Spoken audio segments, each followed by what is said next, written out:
Welcome back to the show, everybody. Seth Kamens is over there. I'm Sean Palmer. Well, Seth Kamens is over there. I'm Sean Palmer over here. And we have a pretty tight show today. We got our NBA draft preview, of which Seth and I, we pretty much know nothing. We don't even know who's going to go number one. Well, we kind of, everyone kind of assumes it's the same guy. Well, just it's like one of three. No. It's one of three. I mean, you think there's a chance Klingon goes number one? I think it's Klingon, Sarr, or Ristashe. I think it could be one of the three guys. It really depends on what you want. And those three guys are very different. It will be the first draft that I can remember that the number one pick will not even have a chance at being the number one option. They're just not geared that way. No. So Ristashe is he's kind of like a Manu Ginobili type player where he does a little bit of everything, a little bit better of a ball handler, and a little bit better of a passer. But again, he's 18 years old, so who the hell knows what he can really do? Then you have Alex Sarr, who is a 7-footer that probably has the best ceiling, but also the lowest floor. So he is a very much hit or miss guy. And then you have Klingon, who we saw in the Final Four, is just a brute. I mean, he's 19 years old. He's huge. But I can't imagine in today's NBA, unless your name is Nikola Jokic, in which you have a spot-up three-point shot, you are going to be the number one option if you are a big man.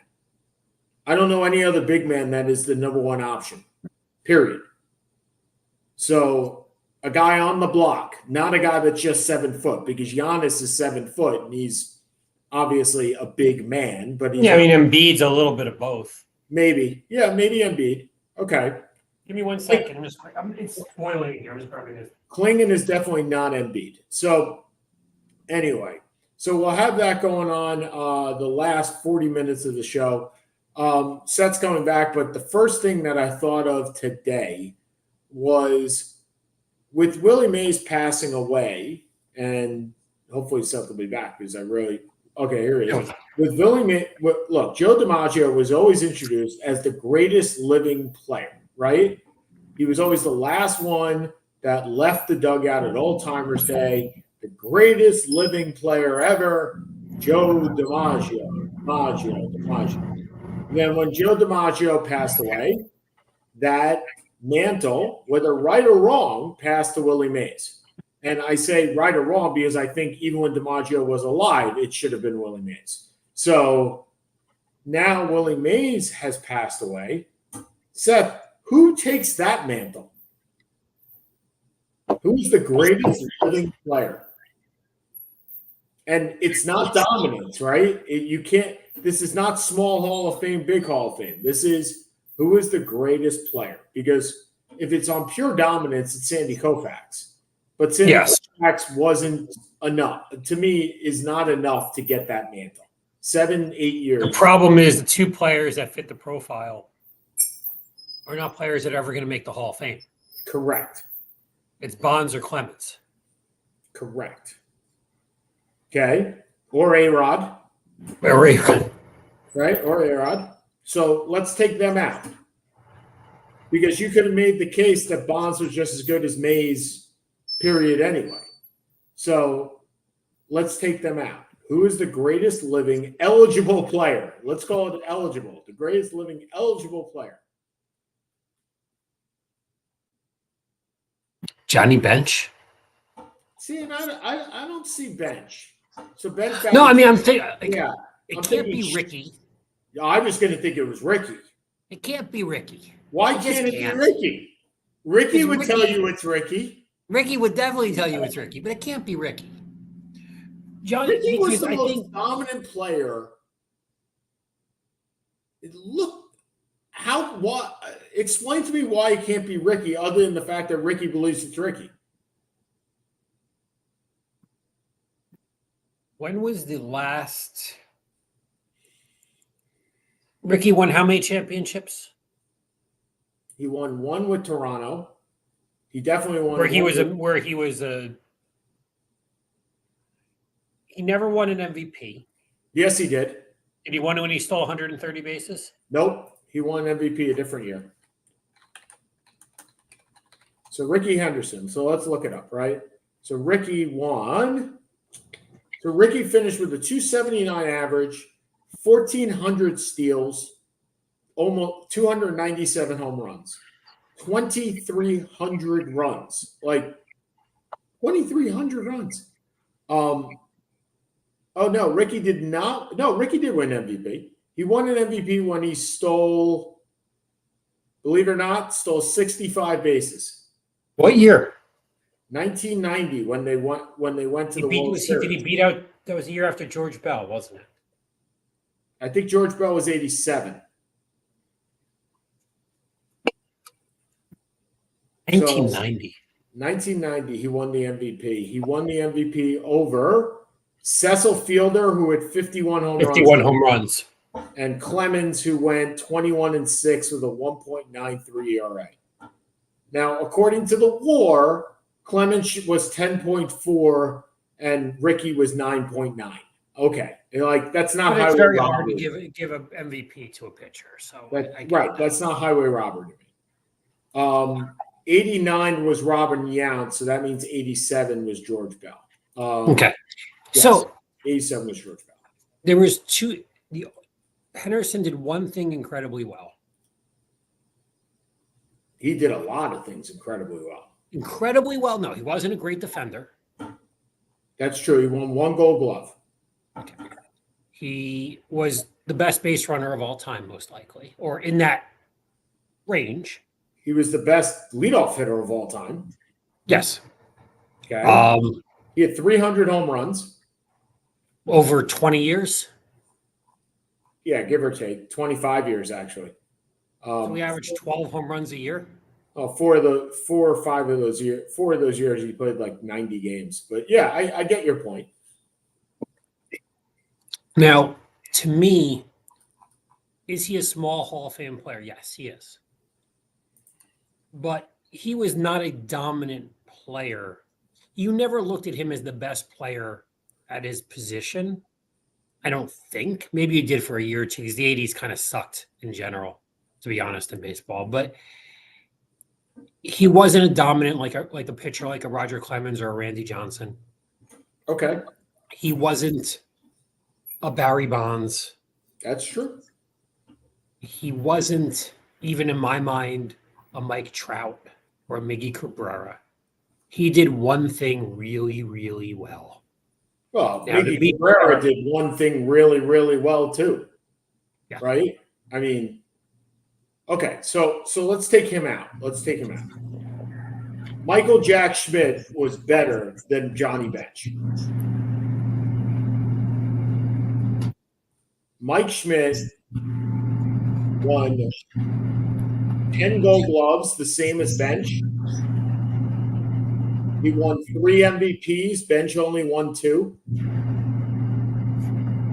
He had 540 home runs. Bench only had 389. Now, granted, Bench played catcher and Schmidt played third. I get it. But this is the best player.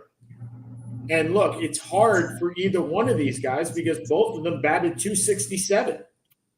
Yeah, well, that's why I don't think at this point you can have a hitter as the best living player. I mean, it's insane that I would say Mike Trout. Well, why can't it be Pujols at that point? I was going to say, if you're saying Cabrera, I probably should have said Pujols instead. But all these are great players. But in my mind, they're not. How many of those guys? Hold on, you made a claim. Inner City Hall, right? In Inner Circle Hall. How many of the guys I just mentioned are in your Inner Circle Hall? All of them? Probably. Okay. When we did our inner circle hall for yeah, I'm not sure Mickey made it. I think Mickey would have made it. Okay, I don't. You're talking top 40 to talking top 50 players. Actually, of all time. I'm pretty sure he made it. I have the. You still have more. You have a notebook of our records? Well, I know I wrote this stuff down. So if I you know have a notebook of all our Seth and Sean information, no, just I would love to bring just, you bring it. no. Here it is. I got it. Okay, I have your haul. So is Miggy on this? No, he is not. Nope. How many people made my haul? 1, 2, 3, 4, 5, 6, 7, 8, 9, 10, 11, 12, 13, 14, 15, 16, 17, 18, 19, 20, 21, 22, 25, 26, 27, 28, 29. You had about 30 people. That's a small haul. Yep. Yeah. On a third, did Ricky make it? No. Yeah. Yes, Ricky did. You had 3 left fielders. You had Ricky, Musial, and Ted. That was it. You had like 15 pitchers. You know why I would have taken Ricky? Because Ricky filled a specific need that nobody else could fill. Okay. Did I have? This was more of an all. If it was 30 people, it was probably more of an all-time team. I also did not have Miggy in mind. But but I didn't think you would. I had 4 first basemen. I had Jim Fox, George Sisler, Albert Pujols, and Lou Gehrig. And you had the same. Those were your first basemen. I had George Sisler. Wait a minute. In a 30-team. No. I'm sorry. You don't have your. Sorry, I don't have your infielders on here. I only have your pitchers, and your outfield. So I think I put Sisler on. You only had 3. You only had. Would not have had George Sisler on a 30 player. No, you had no. That's what I'm saying. I think it was 50 in total, and we shared the 3 first basemen of Pujols, Gehrig, and Fox, and I added Sisler. Okay. But we did. Neither one of us had Miggy on there. You had 3. I wouldn't have had Miggy on a top 50. You had 3 relievers in Eck, Rivera, and Smoltz, and I only had Rivera. Okay, but anyway, so look, Trout. If Trout comes back and does things, Trout's that guy, right? Trout is that guy. But I think we've seen the best of Trout. I don't think we'll see anything better than what we've gotten. And if you're looking at the guys that are alive, it's Steve Carlton. I mean, it's Randy Johnson. Or it's Randy. Yeah, Randy. Or it's Johnson. Greg Maddux. Yeah. Yeah, I'm looking at the only guys that are alive on our teams, the only guys that are alive, they're outside the pitchers. Okay? Outside the pitchers are Griffey.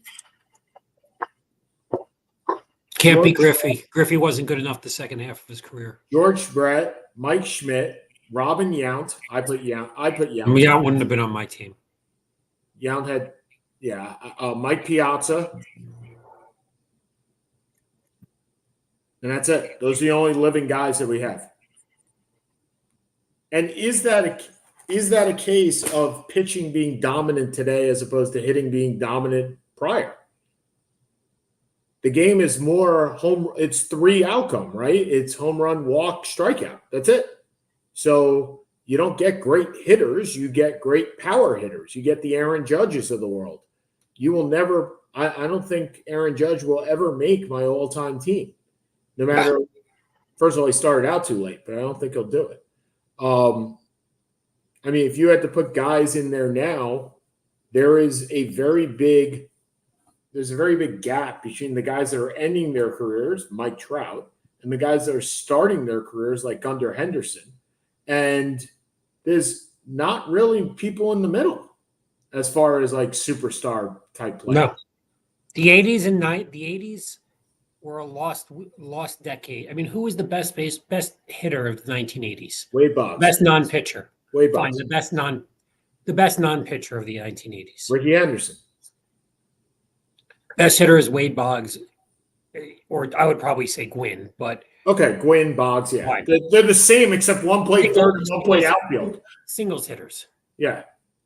Hall of Famers, yes, but all-time, they're not at the Frank Robinson, Mickey Mantle, Hank Aaron, Willie Mays level. Just not. Is it possible to get there? Not sure. Because a lot of the stats have been diluted. Right. I mean, we don't. Even if Bonds didn't take steroids, would we be putting Bonds with Willie Mays? Based on stats, you would, but to me, you've said this to me before. I hold the guys in the past a lot to a higher standard or to a bigger standard, right? Higher on a mantle than I ever will guys that I see. Just because you hear they're the legend, the lore, right? Rather than see with my own eyes. Well, I think it's also the best sports players in the world during that era played baseball. Yep. And baseball is not, in my mind, not even one of the top 4 sports that they'll play. Okay. Probably not. So, Okay. Well, last night we saw. Look, if Connor McDavid is not up on the top, he will be. I mean, we saw a playoff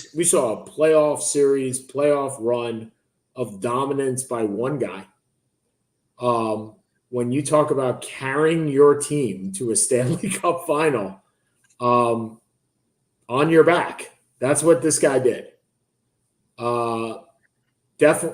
Definitely the best player since Lemieux or Gretzky, whichever one ended first. Better than Crosby. He's still got a lot. When I say better, I mean better in a vacuum. Crosby obviously has a much better career right now than Connor McDavid does, but I don't know. It's going to be.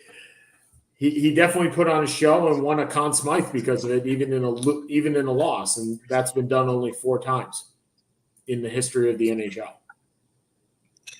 it was a fun. I mean, I didn't get to watch a lot of the first part of the game. The third period, was just entrancing. They came out, both teams, like they were shot out of a cannon, and that's the way you want to see a Game 7, right? Nothing to lose. Everything to gain. Go out tomorrow. There is no tomorrow, right? Let's just play. Let's throw it all, leave it all out on the field. All the cliches that you can throw down. I'm not sure you saw the interview by Paul Maurice at the end of the game when he took the cup. I did. That was amazing. Like that. Truly, there's no championship like the Stanley Cup. There just isn't. I get Jason Tatum. I get Michael Jordan crying over the NBA championship, but I just don't see it. The handshakes are phenomenal. Although last night seemed a little different than I guess it seemed a little bit more disjointed than they usually are. Maybe because Edmonton looked so damn tired that they could barely walk. Well, I think it's also because most of the time when you get those handshakes, either you're not on your home ice or you're not, you don't have the Stanley Cup there. Like you handshake after every single series. So you're handshaking in the first round, you're handshaking in the second round, right? It's not jubilation, this is over, we won the cup type thing. And look, congratulations to Florida. Congratulations to Edmonton. I hope we see you back because it would be a shame if this was Connor McDavid's only appearance in the Stanley Cup Finals. But there's a long way to go in his career. Thankfully, there's a long way to go in his career. And we'll get to that, right? I mean, before we start moving into the NBA draft, there were a couple of trades and a couple of free agent signings that were picked up in the last week. Number one, Josh Giddey goes to Chicago for Alex Caruso. Thoughts? Have any thoughts? Not really. I mean, I actually think it works for both teams pretty well. Giddey was superfluous in Oklahoma City, and based on the age and lack of athleticism in Chicago at this point, he'll get some burn. Yes, a lot. Caruso will come in and fit a spot for Oklahoma City. Yep. Which they are a tough defensive team, and this will just add to it. So I think it works for both teams. Yeah, this is. I think Oklahoma City. First of all, they're going to be looking for a big man, right, to go with Chet because they need a guy that can actually a guy that can muscle up in the postseason. But I think they may challenge the steals record next year. I mean, between Shea, Caruso, Jalen Williams, not the other Jalen Williams. There were two of them. Connor Joe, and I'm forgetting the guy, Cason Wallace. Lou Dort. Lou Dort. I mean, defensively, they are studs. But again, this team, the way that they are constructed right now, and Caruso is going to help, they're not a playoff team. They'll make the playoffs, but they will not succeed in the playoffs with the team that they have. They need. You're talking about Chicago. You're talking about Oklahoma City. I'm talking about Oklahoma City. They need a body. They need either Chet's got to put on 30 pounds, which is possible. I mean, he's a stick. Or they need to go out and get an Isaiah Hartenstein or somebody like that. And I don't want that to happen because. Well, you don't want him getting specifically Isaiah Hartenstein. Right. As a Knicks fan, I don't want to see that. But that's the type of guy that they need in order to facilitate postseason basketball. And when they need to bang and play some defense, because Chet, as good as Chet is on 5 out, which is what that team is going to play next year, they saw what the Celtics did and said, ooh, we can do that. We just got to get rid of Giddey. And ladies and gentlemen, Josh Giddey is 21 years old. There's plenty of room for Josh Giddey to get better. But you just like saying the name Josh Giddey. No, I'm Giddey saying Giddey, but no. But the fact is, he is going to need some patience. I'm not sure Chicago's the right place. They have Kobe White. I mean, I understand what they're trying to do. I actually have them taking another guard too in the draft, which I'm not exactly sure is a good idea. But they still have Zach LaVine. See if they make that trade. Do you see tomorrow's draft? And yes, ladies and gentlemen, the draft is tomorrow. And the reason Seth was unaware that the draft was tomorrow. The draft is tomorrow. The least excited I've ever been for a draft since last year's draft. Well, we have our presidential debate on Thursday. So the first round of the draft. Can't they just do a presidential fitness test and whoever wins runs? Whoever wins. You mean whoever runs wins? Not whoever wins. Whoever survives wins. How did you do on those presidential fitness tests? Lousy. Yeah. I couldn't do a pull-up. I couldn't do a pull-up then. I couldn't do a pull-up. Still can't do a pull-up. Can't climb up a rope. Never understood how anyone could climb up a rope. I forgot about the rope thing. By the way, before we get into our draft, congratulations. Georgetown and Maryland have renewed their rivalry. So you will be able to watch some decent college basketball. Mediocre versus mediocre. Yeah, but you know what? You may slide into the tournament of 78. They're just trying to help. They're just trying to make me hate their sport. Okay, we have now 36 minutes, which I think is going to be difficult getting through this draft because we're going to be picking guys that we don't know anything about based on what we've seen, not of them, but of what the teams need. And more than any other draft that I've seen, and granted, we say this almost every year, and it keeps going down and down. These are all projections.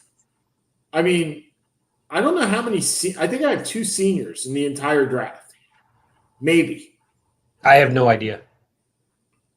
Okay, I have no idea. I know I have Zach Edey. That's one. I have Zach Edey and I have Bailey Shireman.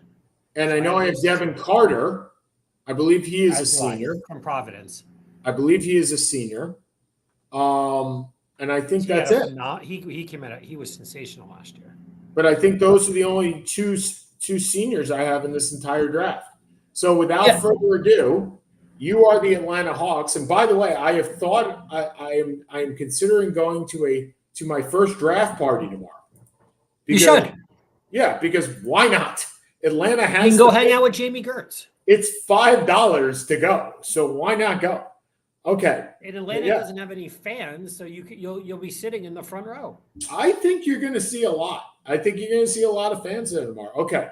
So with the first pick of the 2024 NBA draft, first of all, the Atlanta Hawks select Seth Kamens. Who? They select me? No. Does that mean I can give up this beautiful wall? Who did they select? Zach Richarge. Reese Deshay. Reese Deshay. Reese Deshay. Do you know? So we're going Frenchman, Wow. Frenchman. We're Do going you know Frenchman, anything Frenchman, and back-to-back. other than the fact that he's French? Do you know anything about Zach Reese Deshay? I know he's a swing good defender. Has to work on the shot. Look, they're taking an 18-year-old with upside. Your chances that this pick is traded. I don't think anyone wants it. I think the only people that would want it are people that are going up for Donovan Clingan, or if the Spurs really like this guy and say, okay, we're gonna put him with Wemby. Like they've played before, we want to put them together. Right. They trade 4 and 8 for 1. Or they trade one of their multitude of first-round picks that they have from the Hawks in the future, or a swap. Remember, you can trade a swap. So if you traded the 4 and the swap that they have, they give back the swap to Atlanta for the 1. Well, it's ironic because I know how much you like the idea of Atlanta trading one of their guards to San Antonio. I love it. You can't throw Trey and the number 1 overall pick. That doesn't work. But you can. I mean, you can.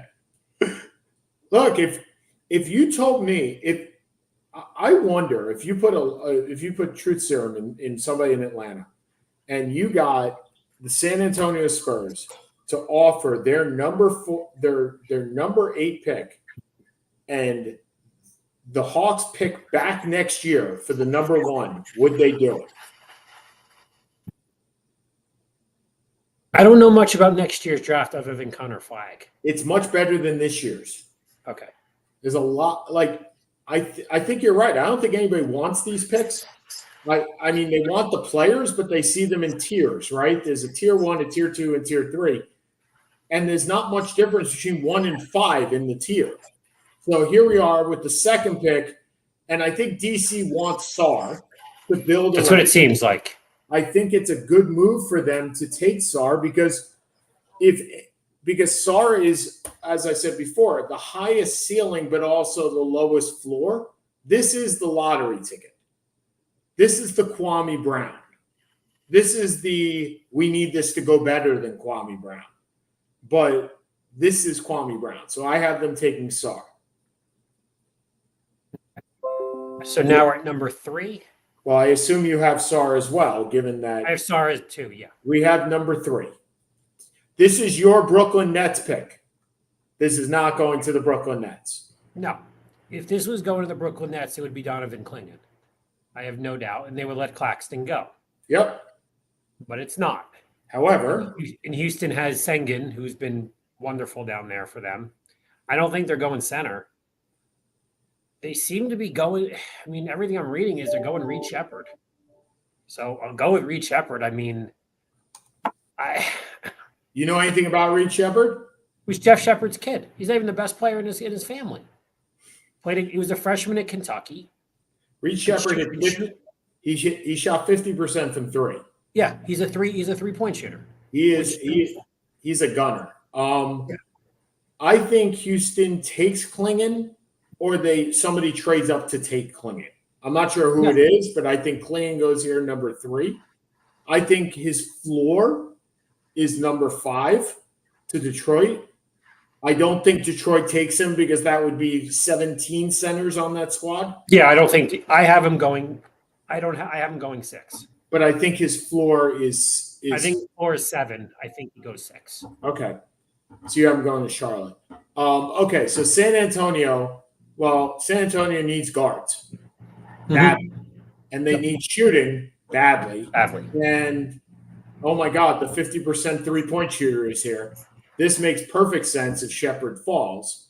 So I have him going here to San Antonio Spurs. I have him taking Stephen Castle, the point guard from UConn, because they don't have a point guard. That is true. But they may very well have one in like 2 weeks. They may have an Atlanta point guard. When they get Trae Young. Okay, Detroit. Rest assured, Detroit will not be taking a center. No.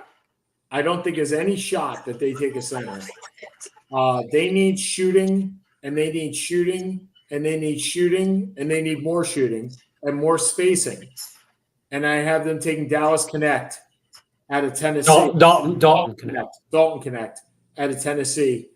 I think Connect's actually is he an upperclassman? Did I actually? He's a senior, but I think he's a senior, but he didn't play there for 4 years. Okay, Carly's calling me 3 times, so give me 30 seconds. Fantastic. Okay, so tell Carly I say hi. Miss her much. What's up? Miss her much. So I have Dalton Connect out of Tennessee. Just a little blurb on him. Going to, like I said, going to Detroit at number 5. This is pretty much where the rubber meets the road for me. You're going to have 5 or 6 different picks, and all in the first round. And these 5 or 6 picks are going to determine where you go. Seth, are you back? Not back? Not back. Okay. He's not back. So we're waiting on him for his pick here. I will continue down the merry road of picking Charlotte, and Charlotte picks Stephen Castle for very much a similar reason that Seth said before. Seth's back. Seth, first, who do you have to go into Detroit, sir? Buzelis from G League. Okay, gotcha. All right. So, and now for Charlotte, I have them taking I have them taking Castle. I think this is where Castle falls. Castle is perfect next to LaMelo Ball. He's actually a perfect complement to He's Lamar. a combo guard? He's a combo guard that plays defense, while LaMelo doesn't play great defense. And while Castle doesn't do anything superbly, he does everything well. So that sounds very Mike Conley-ish. Yes. Well, wouldn't LaMelo Ball do very well next to a Mike Conley? It's funny, you know how Facebook does that whole, the memories part. Sure. So apparently, 14 years ago, I talked about how Mike Conley was going to be such a bust, since he was a bust. Well, that didn't work out too well for you. It did not. It's hard to believe. So apparently, I've been on Facebook as long as Greg Oden's been in the since the Greg Oden era. Awesome. Okay, sir. So who do you have here? Which team? Where are we? I told you I Klingon at Charlotte. No, we're on Charlotte. Yeah, I Klingon. Oh, Klingon to Charlotte. Which, if he falls, this is a great pick. It's a great pick. Yeah. I for the life of me, I can't see him falling this far, but hell, things have been different. Okay, Portland. Okay, this would be a great pick for Portland. I mean, Klingon. Yeah. Klingon gets nowhere past Portland. Right, but both of us have him out. I have Cody Williams again. More shooting. Yeah, actually, so do I. Okay. And now San Antonio from Toronto. This is the Jacob Vokel pick, I think. No, Paul. Is What's it that? Powell or Paul? Oh, Podol. Jacob Podol. You're right. Jacob Podol pick. I have Buzelis going here because San Antonio can't help themselves from taking somebody that's foreign. So they took Reed Shepherd with the 4, and now they're taking Buzelis. Pretty much, I'm giving San Antonio I agree that San Antonio is going to trade one of these picks. I actually have them taking their backcourt of the future. So we have Castle at 4, and I have Dillingham at 5 from Kentucky at 8. Well, I will tell you one thing. I don't have Dillingham for another 8 picks. So this may be where you and I diverge. That's okay. It's earlier than usual. So that's okay. So okay, Memphis. Where are you going with that? I have Memphis taking Dalton Connect. Okay. You can take the Tennessee guy. They need shooting. There's no big man I think they really want. I agree with that. I think if there's a team that will trade up to 4 to get Klingon, I think it's Memphis. And he would be great next to Jackson. Yeah. All right. So Memphis, I think Memphis just looks for somebody that's young, and you're right in some cases that they can use a big man. But you're right also that they need shooting, and I haven't taken Bubba Carrington, the 18-year-old out of Pittsburgh. Okay, he goes like 10 lower for me. So right, exactly. So here we go. Okay, Utah, who has absolutely nothing to play for. What do you mean they have nothing to play for? Well, they have all these picks. They're mired in the West. And their best bet would be to tank another year. They're not going to make waves. So does Danny Ainge sit on his picks, hope to tank one more year to get a superstar? So with that, I have them taking the foreign player Topic, who tore his ACL. Yep. Tore his ACL and could redshirt the year. Yep. No, I actually do as well. Okay. Chicago. Who the hell knows what Chicago's picking? Other needs athletes. And I got Ron Holland, who is the best athlete that there is with the worst shot that there is. So he'll fit right well with the Zach LaVine and get Giddey. He'll be Giddey over Giddey. I have no idea where he plays, but the problem is, and I noticed this as I was going and looking for fits, there are not a lot of big men. These are all guards. Everybody's a guard. You don't even have a 6'8" guy. You don't even have a DeMar DeRozan in this class. You don't have a guy that's Holland's 6'7", but plays more in the backcourt than in the front court. You just don't have guys that are forwards. And so I have one forward. I have one forward going here to OKC, and that is to Jane Salon, who is out of Cholet in the front. Yep, I actually, geez, I do too, which is kind of unfortunate. Because I think they can keep him over in France for another year if they need to. Yeah. Okay. Sacramento. I don't think we have the same pick. I have them taking Jacoby Walter. We do not have the same pick. Yeah, I have them taking. Wasn't good last year. They don't need a point guard. They don't need a 4. There's no I don't think you have them going Edey. Yes, I do. Do you? I'm taking Zach Edey. Yep. Because he is Sabonis light. He doesn't pass like Sabonis. He doesn't move like Sabonis. How the hell is he Sabonis light? No, he's only got to play 10 minutes for subbing in for Sabonis. He can pass like Sabonis. We've seen him pass. He's a big man. He can take those 10, 15 minutes. He may actually play with Sabonis a la Miles Turner. It didn't work great, but who knows? Yeah, I got Sabonis. All right. I got Zach Edey. Okay, Portland via Golden State. I have them taking Zach Edey. Okay.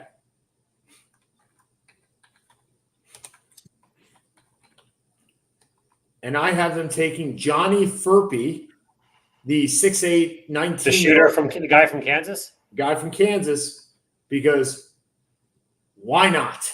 Like it's Portland, right? So with Portland, you're looking at a timeline. All these guys got to fit the same timeline. Jeremy Grant will be gone by then. This guy's 6'8". He's going to fill in that with Shaden Sharp, Scoot Henderson, right? It's all the young guys. They're all 20 years old.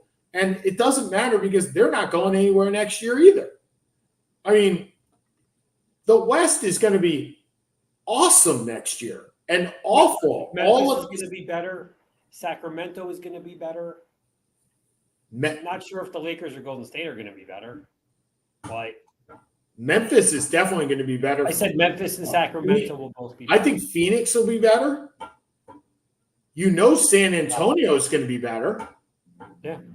Right? So where are these wins coming from? Who's not making the playoffs next year? I think Miami. So Miami likes guys that have played basketball before, that are on the older side. We saw Jaime Jaquez. and they take Devin Carter out of Providence. Yes, they do. They do. Okay. And the need of point guard because they don't even know who their point guard is. Okay, Philadelphia. What do you got for Philadelphia? Well, Philadelphia. What does Philadelphia need? Well, they don't need a point guard because they're about to pay $200 million to Tyrese Maxey. They don't need a center, so they're losing Tobias Harris. So you're going 3-and-D, small. You're kind of your 3-4 combo. I have them taking Tristan DeSilva from Colorado. Never thought I'd have two Colorado guys going in the first 15 picks, but here we are. And we're both in the same vein in that it is a 6'7", 6'8" guy, right? A guy that the thing that Philly needs is athleticism. They're going to lose Tobias Harris, which I think they're very happy about. And here we are trying to fill that wing, and I think that wing is filled by Keyshawn George, the 20-year-old out of Miami. Okay. Now we're on to the Lakers, which may be the most important draft pick of the draft because there's no place else for this team to get anything. It's them in Phoenix. This is it. And, okay, I don't have Bronny going in the first round. No chance. Okay. Who do you have going to the Lakers? I have Keyshawn George going to the Lakers.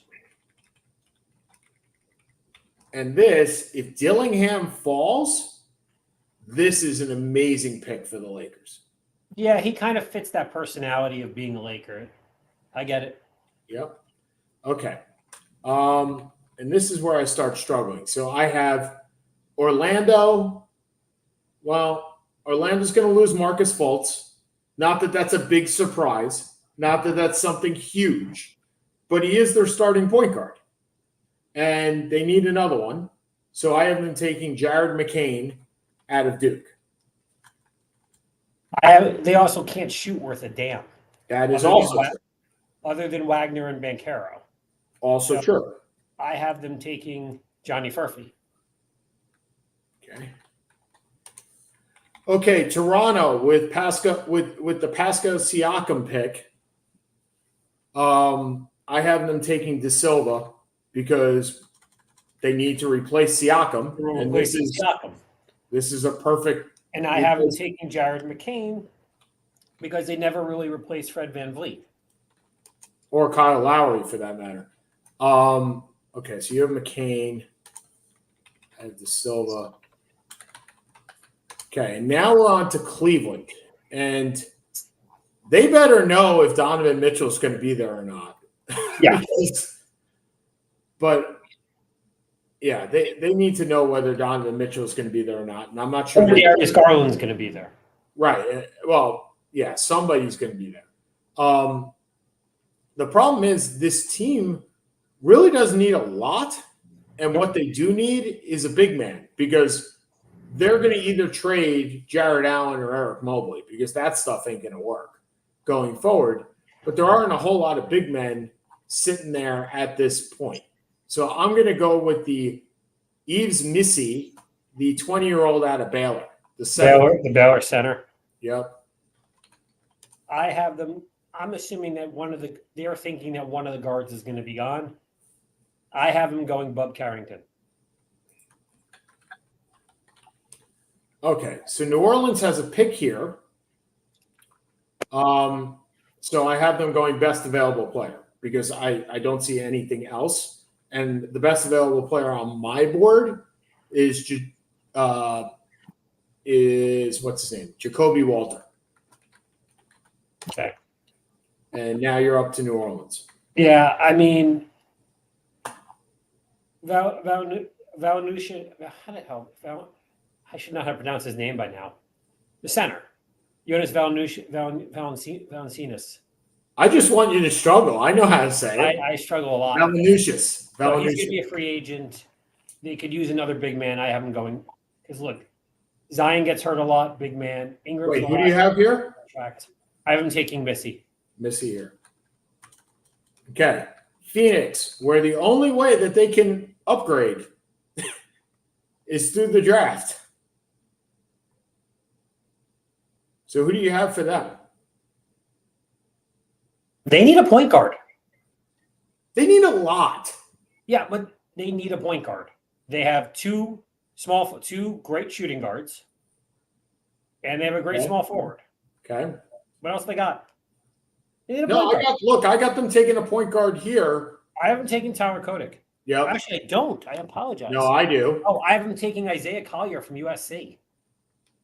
Okay. I had them taking Tyler Kolek. And I could see, by the way, the Knicks trading up for this pick. To take Tyler Kolek? I've said this before. Phoenix need to acquire draft capital.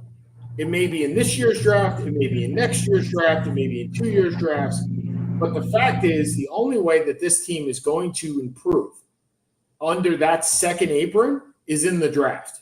Because there is no way when you are a second apron team for you to improve unless you're making dollar-for-dollar trades. By the way, an interesting dollar-for-dollar trade that almost works but doesn't is Jimmy Butler for Paul George.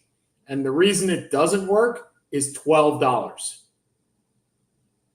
$12? It has to be dollar for dollar if you're over the second apron. And the Clippers would be over the second apron. So they couldn't make that trade. Not that they were looking to make that trade, but that's wild. By the way, would you make that trade if you're the Clippers and Paul George says, I'm leaving? Paul George says, I'm leaving, sure. Otherwise, no. No, but then you have – well, if understand that when you get Jimmy, you're signing Jimmy to an extension. Also, Jimmy's – I mean, the problem is Jimmy and Kawhi. Jimmy's going half-cocked too, right? Yeah, and Jimmy gets hurt too often. By the way, is Jimmy the NBA equivalent of Ricky Henderson? Jimmy loves him some Jimmy. I mean – we all love getting a little Jimmy every once in a while. Okay. Milwaukee getting the New Orleans pick. Oh, sorry. Is it Milwaukee getting New Orleans or It is New Orleans Milwaukee. getting Milwaukee? No, it's New Orleans getting Milwaukee's pick. Excuse me. My bad. No, we already went New Orleans. Oh, right. So New Orleans got Milwaukee's. Right. They flipped picks. Sorry. Milwaukee now has New Orleans pick. Okay. So Milwaukee is taking who? They're going big man because they don't have any. Okay. Brook Lopez is 83 years old. They're going Kyle Filipowski from Duke.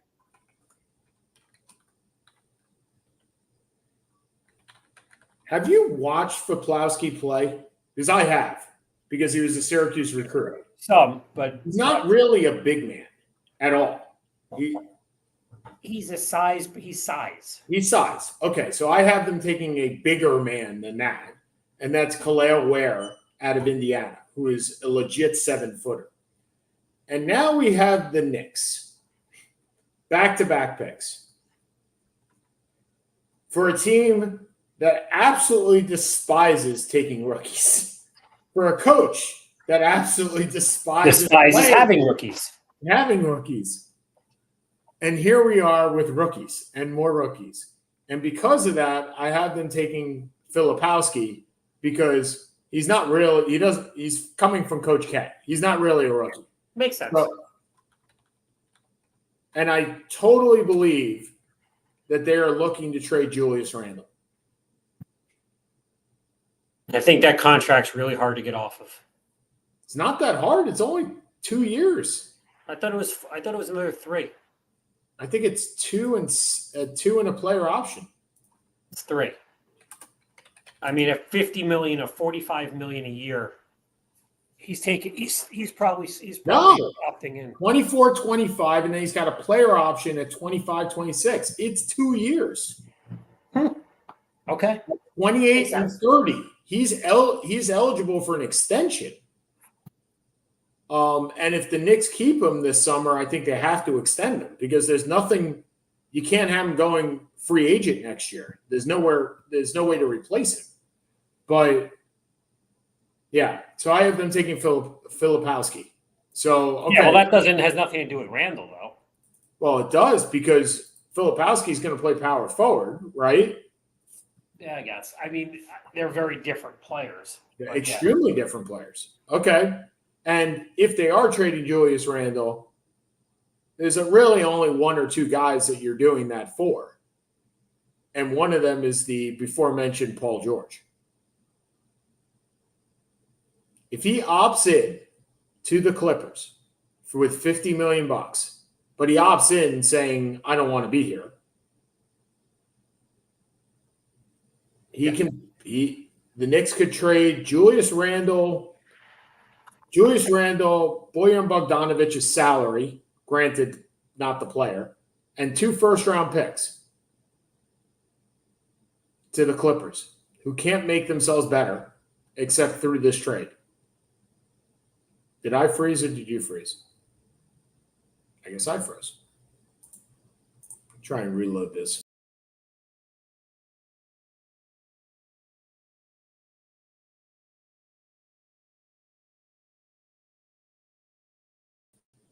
No, Seth's gone. I don't know where Seth is.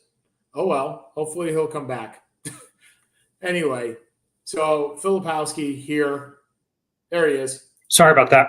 Yeah, I guess you froze. I was like, did I freeze or did you freeze? I accidentally unplugged. All right. So anyway, who do you have for the Knicks first pick?